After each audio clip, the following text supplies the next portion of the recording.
Oi, gente!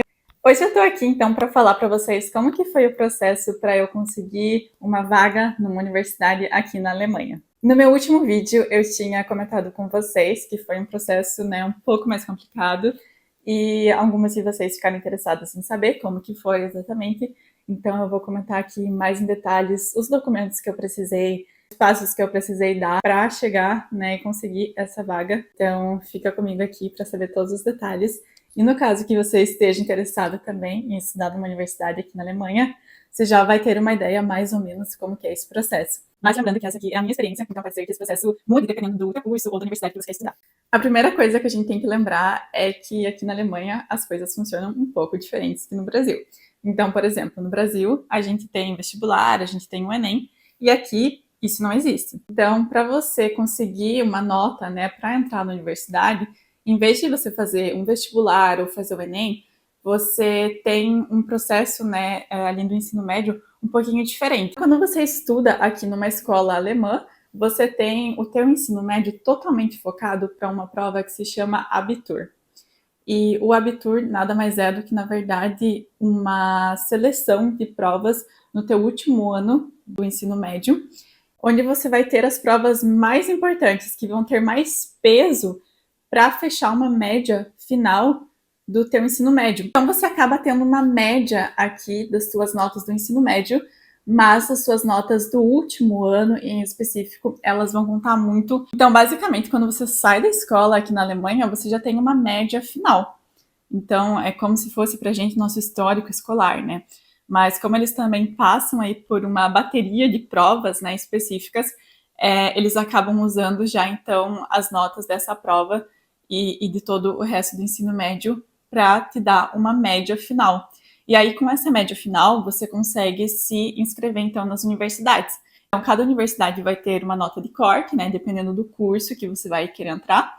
E aí, dependendo da tua média, então, no ensino médio, você consegue ou não uma vaga nesse curso. Só que o que acontece é que a gente no Brasil não tem esse Abitur, né? Então a gente tem algumas alternativas. A primeira alternativa é a gente fazer aqui na Alemanha o Studienkolleg, que é basicamente um ano inteiro de cursinho, é tipo uma preparação para você fazer no final do ano, mais aí uma bateria, né, de provas que no final vão resultar em uma média de nota para você. A média vai ser equivalente ao Abitur, no caso você conseguiria então com essa média do teu Studienkolleg entrar na universidade, né? Eu vou falar para vocês que assim, para mim essa opção ela era a pior de todas, porque eu não conseguia imaginar eu estudando tudo de novo em alemão, tudo do ensino médio, do terceirão em alemão. E você tem também mais uma opção, que no caso foi a que eu usei. Eu tinha estudado no Brasil, né? Eu tinha feito então 2 semestres na universidade no Brasil, e eu podia usar o meu histórico da universidade desses 2 semestres, pegar a média, né, ali a minha média de notas e usar a minha média de notas para me inscrever na faculdade aqui na Alemanha. Mas isso só funciona se você tem no mínimo 2 semestres feitos no Brasil. Então, na verdade, foi a minha sorte que eu realmente tinha feito, né, esses semestres de nutrição no Brasil. Então, como eu usei aqui o meu histórico da universidade no Brasil para gerar uma média para entrar aqui na Universidade da Alemanha, eu também precisei traduzir esses documentos. Então, na verdade, os 2 documentos, né, que foram traduzidos do Brasil foi o meu histórico escolar, que na verdade aqui não contava muito como uma nota, mas eles gostariam de ver, né, que eu fiz a escola, o ensino médio no Brasil, e aí o meu histórico da universidade, esse sim realmente contou daí como uma nota. Os 2 precisaram ser traduzidos, né, ter aquela tradução juramentada. Além disso, o meu histórico da universidade no Brasil, eu também precisei levar, quando eu estava no Brasil ainda, num cartório para eles fazerem um apostilamento de raia. E aí, assim, esse histórico realmente tinha validação aqui na Alemanha. Então, ele era válido para usar como uma nota aqui na Alemanha.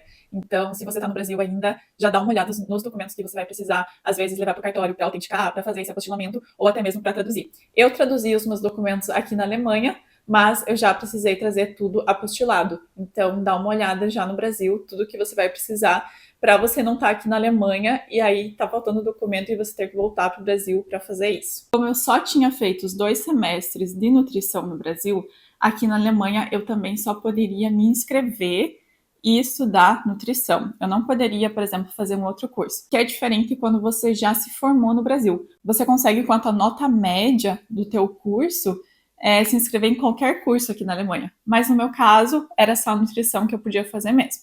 Aí a segunda coisa que você precisa é um teste de proeficiência na língua que você vai estudar. No meu caso, a língua que a universidade ofertava, né, o meu curso, era o alemão.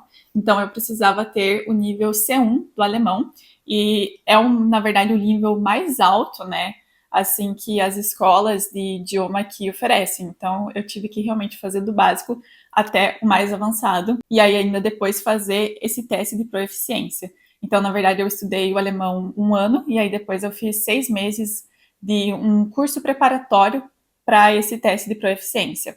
E no caso que você queira estudar inglês, é o mesmo sistema, você também tem que ter um teste de proeficiência. Eu não vou saber dizer o nível aqui, né, do inglês, mas na maioria das universidades, o nível de alemão que você precisa é o C1. E outra coisa que você precisa, que aqui não tem como, gente, não tem jeito não ter, é um plano de saúde.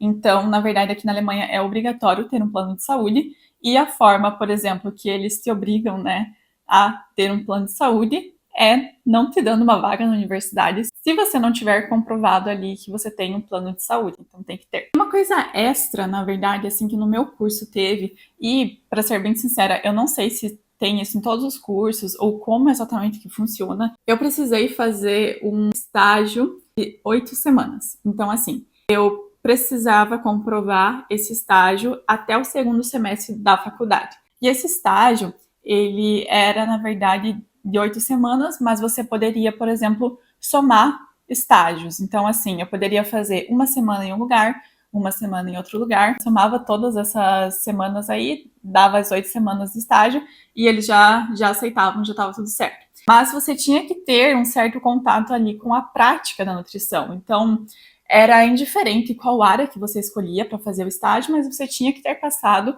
por alguma empresa ou por alguma clínica, algum hospital, alguma coisa que fosse relacionado à alimentação ou à nutrição, né? Para você comprovar ali que então você teve um contato com a prática já no início. E eu acredito que eles fazem isso exatamente para evitar, por exemplo, que você desista do curso por não saber talvez como seja a prática, né? Para você ter certeza ali de que o que você está vivendo na prática, que é o que também você vai viver no teu futuro, né, na profissão, realmente combina com você, é uma coisa que você quer. Então, na verdade, esses foram os documentos que eu precisei para fazer, né, a minha inscrição. E aí, com a minha inscrição feita, eu poderia dar a entrada ao meu visto de estudante. Então, na verdade, o meu visto eu só conseguiria se eu tivesse, né, uma vaga, se eu tivesse um ok da universidade, né, falando realmente que eu teria como estudar ali. Então, depois que deu tudo certo com a minha documentação na faculdade, eu fui até a prefeitura aqui, que no caso aqui a gente faz o visto na prefeitura, e aí eles me deram, então, um visto de estudante para 2 anos, inicialmente, e aí toda vez que eu fosse renovar o meu visto, eu também precisava levar alguns documentos da universidade, comprovando que eu estava fazendo provas, que eu estava indo para as aulas e tudo mais. Sobre a documentação, sobre a parte um pouco mais burocrática, foi isso. Se vocês quiserem saber como foi a minha experiência estudando aqui na Alemanha, como foi a universidade aqui, como foi com a língua e todas essas coisas um pouco mais relacionadas agora à vida de estudante aqui na Alemanha, deixa aqui nos comentários que aí eu posso preparar um próximo vídeo contando mais para vocês. Tchau! Ai, gente, uma coisa que eu tô esquecendo. Por favor, se inscreva e curta esse vídeo, porque eu quero compartilhar muitas coisas com vocês. Eu também preciso saber que vocês estão gostando, que vocês estão vendo. Então, por favor, façam isso aí, tá bom? Beijo!